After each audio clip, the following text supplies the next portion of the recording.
Good morning, my friends. Welcome to this episode of Happiness After Codependency. I'm Marshall Burker, and I'm your guide back to trusting yourself and coming to know, love, and live who you are. I'm excited to have you here with me today. Today, we're going to be discussing another boundary episode. It's boundary episode number 7, Impact. Are you respecting this fundamental boundary? So we're going to talk about what impact is, how it shows up, and why it's an important fundamental boundary in our relationships and in determining who gets to belong in our lives and who doesn't. Because we got to be choosy, and that because it supports our safety, our well-being. It hits those 3 necessities: safety, connection, and identity, and allows us to be ourselves in a safe way and enjoy our lives. So that's what we're going to be discussing today. Before we get to that, I need to share this out to the community.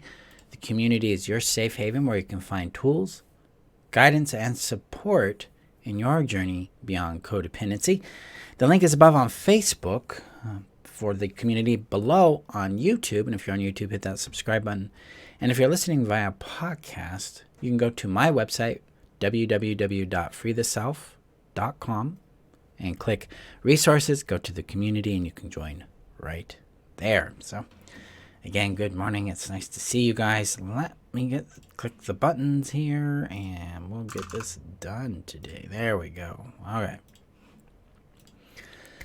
So, episode number 7, boundaries. So, just as an overview, as a review or a catch up, boundaries function for our well-being. They direct our behavior. They do not direct other people's behavior. Boundaries tell us what to do when a person, place, or thing does something or doesn't do something. So when we communicate a boundary, say, hey, I don't like this. Would you do this instead? And they don't do it. Then you say, hey, I asked you to do this. You didn't do it. And I'm feeling unsafe here. And I want to feel safe. I want to feel close with you. And when you don't do that, I'm not able to do that. So please do this instead. And then if they don't do it again, it's more like, hey, I'm seeing that you don't respect or regard my boundary, which means I can't interact with you. So I'm no longer going to interact with you until that gets corrected or whatever. That last action, I'm not going to interact with you, is how a boundary works. Because the boundary says, hey, if you do this, I'm going to do this in response. That's how healthy boundaries function. So keep that in mind here when we look at impact and what it means and how it impacts our lives, how it's involved in choosing happy, healthy people in our world and where they belong in our lives, in our yard, and in the exposure we allow to be in our life, in our daily experience. So, all right, so that's an overview on boundaries. Now, impact. What is impact? So I say this word quite a bit, impact. So in relationships, we have 3 things to look at. We have to look at 3 specific kinds of patterns when we're evaluating where someone belongs in our life. And the first one is behaviors. How do they behave? What are they doing? Do these behaviors line up with my own with my value system, with my principles, with what matters to me? And this is the second one, what's the pattern of impact I experience from these behaviors?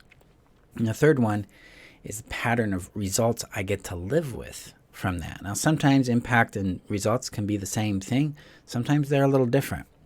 So let's look at impact specifically. Now, with impact is what we experience from the person, place, or thing interacting with us.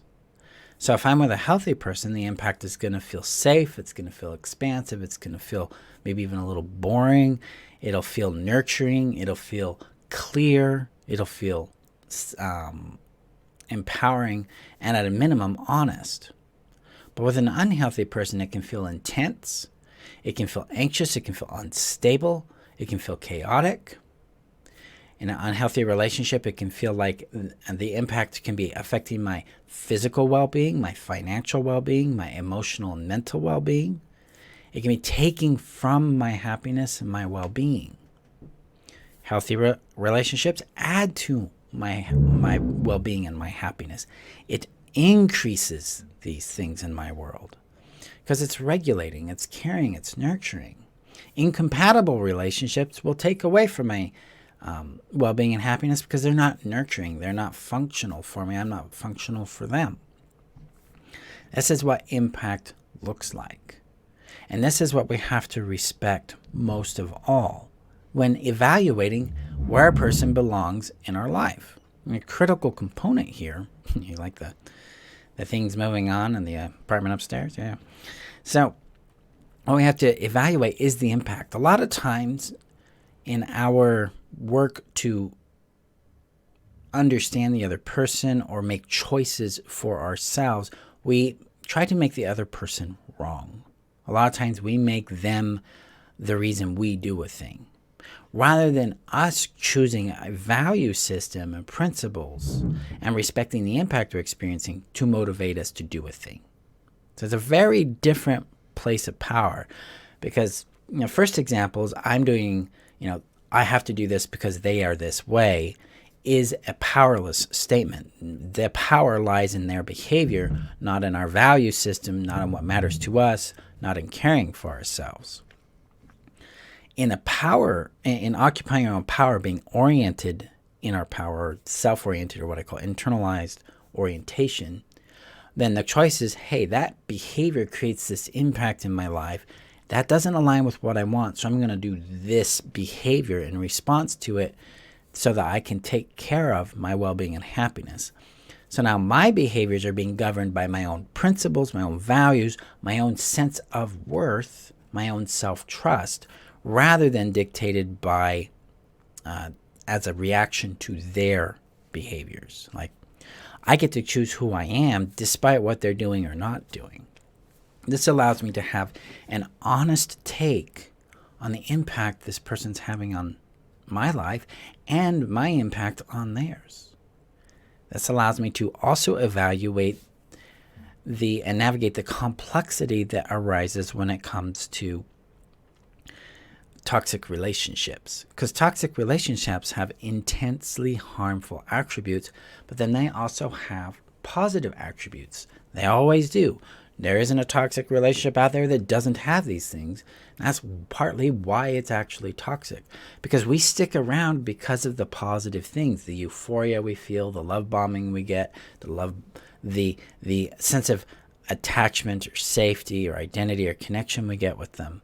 Those are big and valuable to us, especially if we've been neglected.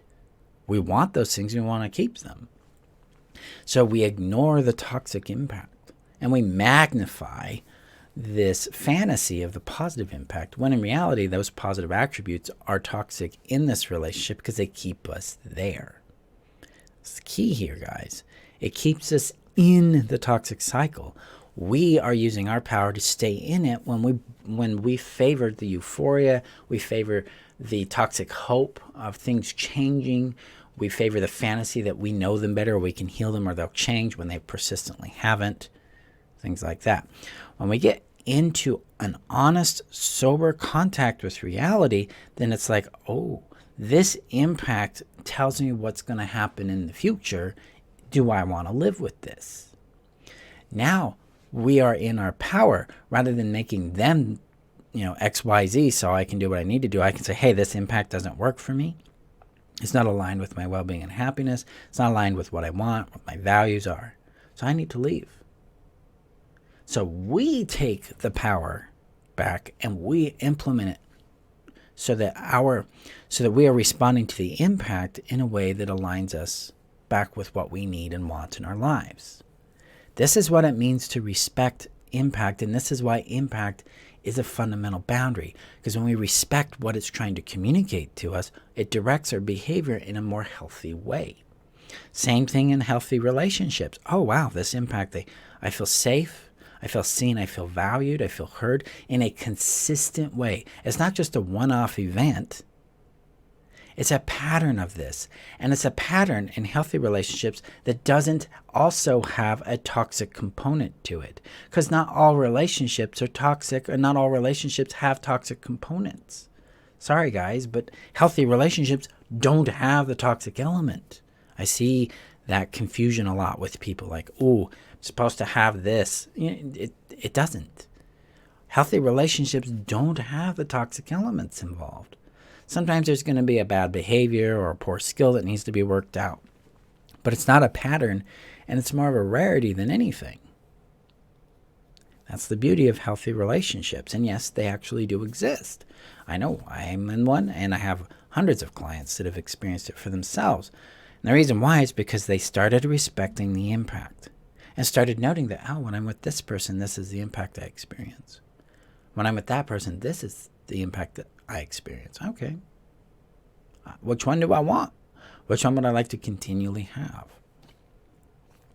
So this is what it means to respect impact. It's what it means to govern ourselves in boundary. Because our boundaries point us back to our power, back to our autonomy, back to our well-being and happiness when we respect them and when we value them. And that is the real work here in freeing ourselves from codependency. And we can do that by starting with self-trust. Do I trust my boundaries? Do I trust in my value? Do I trust in my sense and experience of these impacts? When we start restoring self-trust, we start restoring our own personal legitimacy and ending the power of self-doubt in our lives. That allows us to reconnect with our power to execute boundaries that work for us. So if you're struggling with that, I invite you to click below on Facebook, or below on Facebook, above on Facebook, below on YouTube, and get my guide, Restoring Self-Trust, because that's the first step in liberating yourself from codependency. So it's in the description. You can get that. It's described as take your first step into freedom here. Just click on that and you'll be good to go. My friends, impact is your ally. It tells you what's going to come in the future. It helps you understand what's really going on. So you don't have to sit here and go, okay, I don't know what's real because, they say these things, but they do those things. Words are not reliable, but behaviors are, especially patterns of behavior and the impact and results that they create. When you lean into trusting that and acknowledging that, you're going to find yourself free again in your world. It's going to allow you to have the capacity and space to take care of yourself and to recognize healthy people, healthy places, and healthy things in your life because of the impact they have on you.